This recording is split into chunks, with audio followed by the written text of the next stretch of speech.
नमस्कार, आप देख रहे हैं आज तक। मैं हूं आपके साथ नवजोत रंधावा। राजस्थान का सियासी ड्रामा हाईकोर्ट के बाद अब सुप्रीम कोर्ट में पहुंच गया है। राजस्थान विधानसभा के स्पीकर ने हाईकोर्ट के निर्देश के खिलाफ याचिका दाखिल की तो पायलट गुट ने कैवियट दाखिल कर दी है और देश की सबसे बड़ी अदालत आज 11 बजे इस पर सुनवाई करेगी।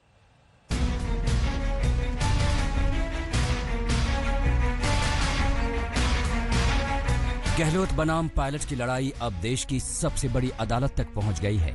राजस्थान विधानसभा के स्पीकर सीपी जोशी ने सुप्रीम कोर्ट में याचिका दाखिल की है और कहा कि हाईकोर्ट का निर्देश विधानसभा की कार्यवाही में हस्तक्षेप है। संसद ने कानून बनाया, सुप्रीम कोर्ट में डिस्कस हुआ, कॉन्स्टिट्यूशन बेंच में चर्चा की, उसमें सब इशू डिस्कस हुए। उसके बाद उन्होंने एम्पावरमेंट किया स्पीकर को। तो स्पीकर तो कोई व्यक्ति ही होगा, वही व्यक्ति जो स्पीकर के पद पर है उसी को तो निर्णय करना है।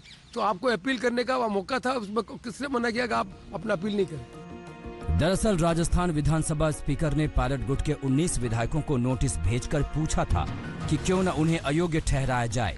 स्पीकर के नोटिस के खिलाफ पायलट गुट ने हाईकोर्ट में याचिका लगा दी, जिस पर सुनवाई करते हुए हाईकोर्ट ने फैसला 24 जुलाई तक सुरक्षित रख लिया और स्पीकर को तब तक कोई भी कार्रवाई न करने के निर्देश दिए। हाईकोर्ट के इसी निर्देश के खिलाफ आज 11 बजे सुप्रीम कोर्ट में सुनवाई होगी। हर लोग जो भी जो पक्ष है वो इस बात की कोशिश करता है, वो दलील देता है कि उसका जो स्टैंड है वो सही है। तो उस दिशा में हर कोई एक प्रकार से स्वतंत्र है अपनी बात कहने के लिए और कानूनी तरीका अपनाने के लिए। उधर सचिन पायलट गुट ने भी सुप्रीम कोर्ट में कैवियट दाखिल कर दी है और अपील की है कि अदालत उनका पक्ष सुने बिना कोई आदेश जारी न करे। इस बीच राजस्थान के सियासी ड्रामे में एक नया मोड़ तब आया जब मुख्यमंत्री अशोक गहलोत ने प्रधानमंत्री को चिट्ठी लिखकर केंद्रीय मंत्री गजेंद्र सिंह शेखावत के खिलाफ शिकायत की। प्रधानमंत्री को चिट्ठी में गहलोत ने लिखा, मैं आपका ध्यान राज्यों में चुनी हुई सरकारों को लोकतांत्रिक मर्यादाओं के विपरीत हॉर्स ट्रेडिंग के माध्यम से गिराने के लिए किए जा रहे कुत्सित प्रयासों की ओर आकृष्ट करना चाहूंगा। इस कृत्य में केंद्रीय मंत्री गजेंद्र सिंह शेखावत, भाजपा के अन्य नेता वो हमारे दल के कुछ अति महत्वाकांक्षी नेता भी शामिल हैं।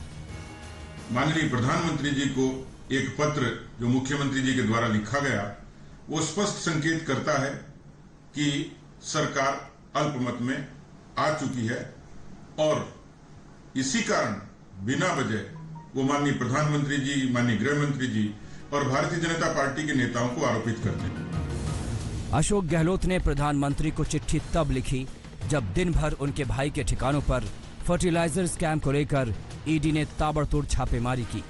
सबसे पहले खबर आई कि जोधपुर अग्रसेन गहलोत के जोधपुर स्थित घर, दुकान और फार्म हाउस पर छापेमारी चल रही है। इसके बाद देश के कई शहरों से छापे की खबर और तस्वीरें आई। मुंबई, गुजरात और पश्चिम बंगाल में भी फर्टिलाइजर स्कैम को लेकर ईडी ने कार्रवाई की। आज एक बौखलाई हुई केंद्रीय भाजपा सरकार और प्रधानमंत्री श्री नरेंद्र मोदी जी ने मुख्यमंत्री जी के बड़े भाई श्री अग्रसेन गहलोत के घर आज सुबह से ही ईडी भेजकर छापेमारी शुरू कर रखी है। भाई देखिए, मुझे तो लगता है कि स्कैम राज पहले चलता था और देश के साथ धोखाधड़ी कैसे करनी है और पैसे कैसे निकालने हैं। अब उस राज के बाद तो रेड राज खुद ब खुद चलेगा, क्योंकि रेड तो अगर कोई गलत काम किया होता उसी को पकड़ने के लिए, अगर आपने अपने समय काल में गलत काम नहीं किया होता तो रेड भी नहीं होती। राजस्थान में अशोक गहलोत के करीबियों पर जांच एजेंसियों के शिकंजे से कांग्रेस आग बबूला है, लेकिन विरोध प्रदर्शन के लिए गांधी जी के भजन का सहारा ले रही है।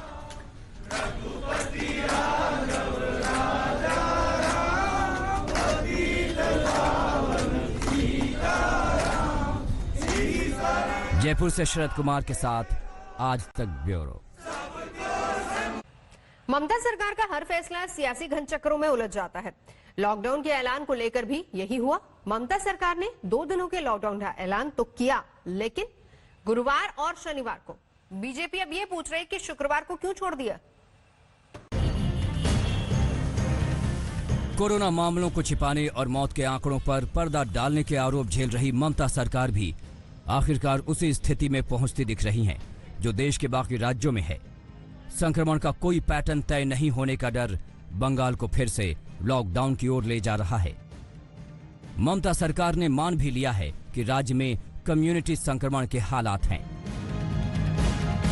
চেইন ব্রেক করে যাওয়ার এফর্ট এটা আরো ইন্টেন্সিফাই করে প্রয়োজন মতো কাজের গতিতে বিভিন্ন সময় মিটিং করে সপ্তাহে 2-1 দিন করে এটাকে সাডেন ব্রেক দিলে লকডাউনের মতো 1-2 দিন করে সপ্তাহে কমপ্লিট অন্যান্য কর্মাবলী বন্ধ করলে তার একটা ভালো इफेक्ट पावे।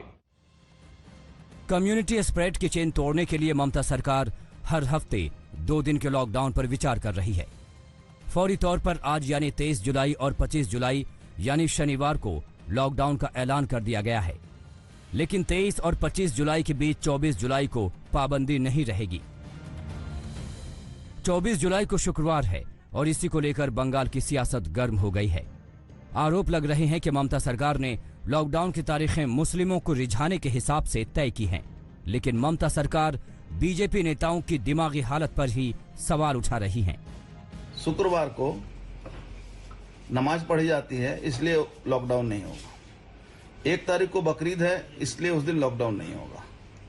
तो ममता बनर्जी के कोरोना वायरस जो बंगाल में फैले हुए हैं, जो जिनका नेतृत्व शायद लगता है कि वही कर रही हैं, कि वो शुक्रवार को और बकरीद के दिन वो कोरोना वायरस किसी को इफेक्ट नहीं करेगा, वो किसी के ऊपर असर नहीं पड़ेगा, ऐसा लगता है। क्यों ममता दीदी आप बंगाल की जनता के साथ इस तरह से जीवन के साथ क्यों खिलवाड़ कर रहे हैं? बीजेपी का जो असल में दिमाग काम नहीं कर रहा है। दिलीप घोष जो है वो गौमूत्र गोबर लेकर जो सोच रहे हैं, उनका दिमाग में गोबर भर गया है, इसीलिए इन लोग ऐसे बक रहे हैं। कांग्रेस और लेफ्ट पार्टियां भी कोरोना से निपटने की ममता की रणनीति से सहमत नहीं हैं। ये सच है कि कभी घटते और कभी बढ़ते संक्रमण के आंकड़े तमाम राज्य सरकारों को हैरत में डाल रहे हैं, लेकिन इससे निपटने के लिए ममता बनर्जी के फैसले भी उतने ही हैरत अंगेज हैं। पश्चिम बंगाल में तृणमूल कांग्रेस सरकार का हर फैसला एक राजनीतिक नजरिए से देखा जाता है। ऐसे में जब शुक्रवार को लॉकडाउन में शामिल नहीं किया गया तो वो इससे अलग कैसे रहता? भारतीय जनता पार्टी हो या कांग्रेस, भले ही सबने इसका विरोध जरूर किया हो, पर सवाल ये भी खड़े होते हैं कि राज्य सरकार के इस फैसले के पीछे मंशा क्या थी? क्या सिर्फ लॉकडाउन था या फिर एक बार राजनीति की बयार? कैमरा पर्सन प्रबीर विश्वास और तपन नस्कर के साथ मनोज्ञा लोईवाल, कोलकाता, आज तक। अयोध्या में बनने वाले राम मंदिर के मुहूर्त की वक्त पर शंकराचार्य स्वरूपानंद सरस्वती महाराज ने सवाल खड़े कर दिए। उन्होंने भूमि पूजन के तय वक्त को अशुभ घड़ी बताया है। शंकराचार्य ने मांग की है कि मंदिर निर्माण के लिए जनता की राय ली जाए। अयोध्या में भगवान राम का भव्य मंदिर बनेगा, ये सुप्रीम कोर्ट ने तय कर दिया है। मंदिर निर्माण के लिए भूमि पूजन की तारीख भी रामलला ट्रस्ट ने तय कर दी है। 5 अगस्त को भूमि पूजन के लिए प्रधानमंत्री मोदी को न्योता भी भेज दिया गया है, लेकिन अब जगत गुरु शंकराचार्य स्वरूपानंद सरस्वती महाराज ने मंदिर के मुहूर्त के समय पर सवाल खड़े कर दिए हैं। उन्होंने इसे अशुभ घड़ी करार दिया है। हम तो राम भक्त हैं। राम मंदिर अगर कोई भी बनाता है और सही ढंग से बनाता है तो हमें प्रसन्नता होगी, लेकिन उसके लिए उचित तिथि और उचित मुहूर्त होना चाहिए। जिस मुहूर्त में ये हो रहा है ये अशुभ घड़ी है। ये हम लोगों ने अच्छी तरह से विद्वानों से विचार कर निर्णय किया है। स्वरूपानंद सरस्वती महाराज ने ये भी कहा है कि जब रामलला का भव्य मंदिर जनता के पैसे से ही बनना है तो जनता की राय भी ली जानी चाहिए कि मंदिर का मॉडल कैसा हो।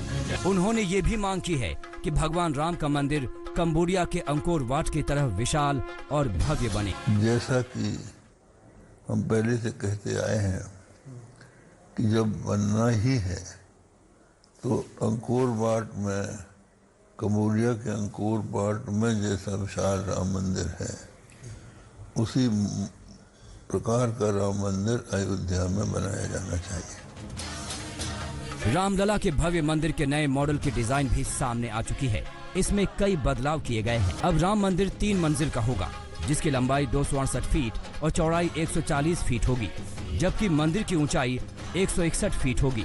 गर्भगृह, सिंह द्वार, अग्रभाग, नृत्य मंडप और रंग मंडप में कोई बदलाव नहीं किया जाएगा। मंदिर अब पहले से काफी बड़ा होगा ताकि ज्यादा से ज्यादा श्रद्धालु अपने आराध्य भगवान श्री राम के सर्वसुलभ दर्शन कर सके। रोजाना अभी यात्री 1 लाख से ऊपर यात्री आएंगे तो उनको असुविधा न हो, उनको दर्शन आराम से रामलला के, भगवान राम के दर्शन हो जाए, इसलिए आवश्यकता पड़ेगी तो कुछ मंदिर को विस्तार रूप थोड़ा मंदिर बड़ा किया जाए।